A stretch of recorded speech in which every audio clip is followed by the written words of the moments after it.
You have been reading about events leading up to the Civil War. There is one particular event that really showed what the nature of the conflict was going to be, or at least in part. The effort to make a state in the region that is today Kansas would reveal the hostility and the anger and the willingness to fight between people who were pro-slave and people who were anti-slave. In fact, this event, which is often referred to as Bleeding Kansas because they get into violent fighting, deadly fighting with each other, is often considered a little civil war prior to the Civil War. What causes the fighting in Kansas? Well, remember, the Louisiana Territory was still a territory, and states had to be created up in the region. Stephen Douglas would propose a bill called the Kansas-Nebraska Act. He had a particular interest, or a personal interest himself, in creating states of the territory there. He wanted the Transcontinental Railroad to come through that northern part and link up Chicago and then the East Coast and West Coast. The reason he wanted it to go through, and his personal interest, was that he had purchased lots of land in land speculation around Chicago, and if the Transcontinental Railroad went through that area, then his land would become that much more valuable.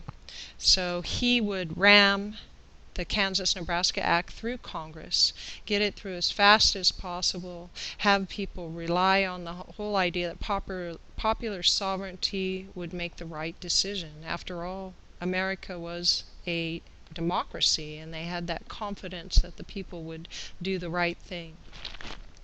So the slave issue was to be decided in both states on popular sovereignty. So if they were going to come into the Union as a state, they'd have to have elections, and the electors would decide whether it was a free state or a slave state.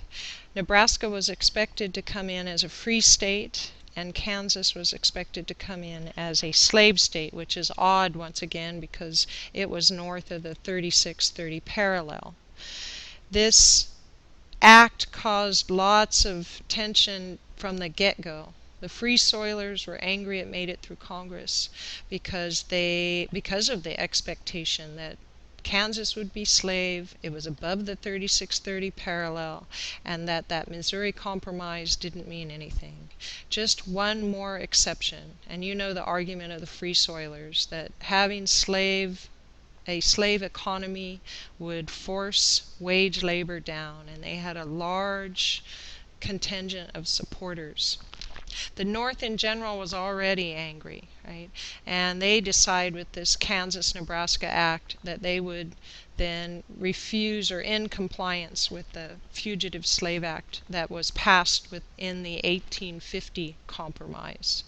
And you should already know about that 1850 Compromise and the Fugitive Slave Act, which was the one thing the South got in terms of a law that would benefit them. The Fugitive Slave Act required that the Northerners send any fugitive slaves back to the South, and they did not like the idea that they had to send slaves back into slavery.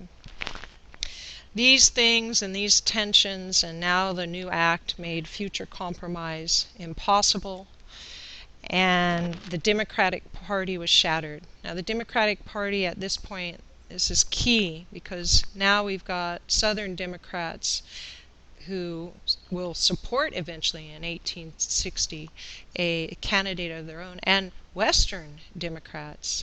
And the Western Democrats are going to start to find other alliances. So this shattered, meaning the West now had its own Democratic Party and the South had its own Democratic Party. It also allowed for the growth of a new party, and that was the Republican Party, and it's the beginning of the Republican Party that you have today. It was an anti-slave society, an anti-slave party for all sorts of reasons, and so it brought in a whole bunch of people behind it. The Whig Party was on the decline, and so Whigs who not only were against slavery more often than not, but also supported economic nationalism, as did the Republican Party, supported it. The Northern Democrats were attracted to this anti-slave society as well, to the extent they left their party. And the Free Soilers were also, of course, attracted to the Republican Party because it was anti-slave, and that was a big part of their agenda. These three contingents all came together under republicanism and a Northern Party and a new hope that they could have a bigger voice in the government and a bigger voice against a dominant Southern Democratic voice. Now what happens? Well, we have, in addition to the party situation, a publication of Harriet Beecher Stowe's Uncle Tom's Cabin. Uncle Tom's Cabin is important because it represented to the South that the North was increasingly behind these abolitionists, which Harriet Beecher Stowe was one of them. She sold 300,000 copies in the first year, and you guys should compare it with the modern fiction authors selling. Publishers today think they've got a great sale if they get 5,000, and she was selling 300,000 in a time and age when it cost a lot to have a book in the household. So 300,000 copies, the popularity of the book represented for the South. The general Northerner was an anti-slave, and their sentiments were attached to the anti-slave position. The book itself, of course, exposed the inhumanity of slavery, as we've said. The most pungent scenes, of course, are of the auctions, slave auctions, that were still taking place inside the United States. Harriet Beecher Stowe added another element to this, that God wrote it, that she was on God's mission, that a Christian God was on the side of the northern anti-slave world. And that was something very powerful in their day and age, when it wasn't just your social situation or your economic situation that dictated your life or informed your life, but also your religious point of view. And we've seen that over and over again in America in the 19th century, that their Christian sensibility was very important to their actions. And so for the South, the writing was on the wall. God is on my side, right? So the writing's on the wall, and now they're going to push. They've got their act through, but they need to have Kansas as a anti-slave state. The North was just as adamant, so they actively encouraged people to go out and be pioneers in Kansas and make claims in Kansas and buy land in Kansas. They even had the New England Immigrant Aid Company that would help to finance, loan, encourage people to go out to Kansas to stake a claim and become pioneers. Equally adamant were the pro-slavers, and many of these were Missourians.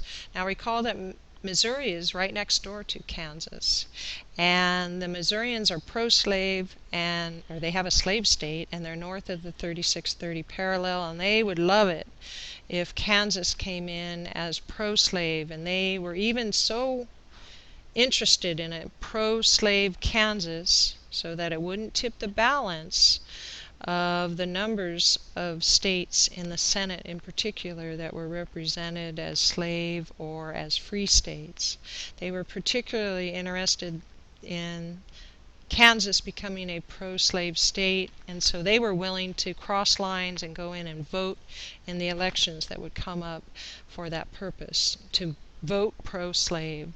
So they had elections, and they elected electors, and it looked like the pro-slave contingent won. And nobody believed that it was not so much that it was illegal, but that all these people had done things to force the hand either of pro-slave or anti-slave. So the anti-slaves did not accept the creation of a pro-slave government, so they decided to create their own anti-slave government. And they would put their capital, the pro-slave government was in Topeka, and the anti-slave government was in Lawrence, Kansas. The pro-slave, of course, out of these elections for candidates for legislature, wrote a constitution called the Lecompton Constitution. And the Lecompton Constitution then officially formed a pro-slave government in Kansas. And the federal government, since that was the government that came out of the elections for the elector, backed it, and so Buchanan did. Buchanan was sort of a president that was trying to not cause too much tension, so he went whichever way the wind seemed to drift, and it seemed to him that backing the pro-slave Constitution was the right thing to do. And perhaps it was, in the sense that technically the pro-slavers had emerged from the elections as the government in Kansas. But the anti-slavers wouldn't let it go. So the pro-slavers wanted to stop them. They got themselves together and went down to Lawrence, not too far from Topeka, and burned Lawrence, Kansas.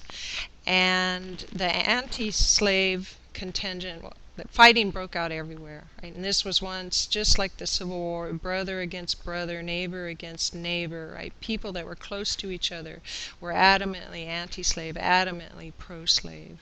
John Brown is probably the most famous of the anti-slave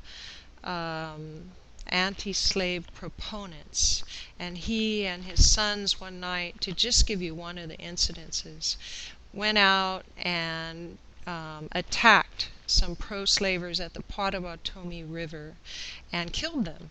And this became known as a famous massacre at the Pottawatomie, so it's known as the Pottawatomie Massacre. These things just illustrate the tension that was everywhere and the fighting that went on in Kansas. Anti-slave against pro-slave, that really represented or shows us a little civil war in Kansas prior to the Civil War. And it shows us that these people were willing to go out and fight each other and kill each other over the issue of slavery. And so Bleeding Kansas really represents that, the violence and the hostility that they were willing to follow up with violence.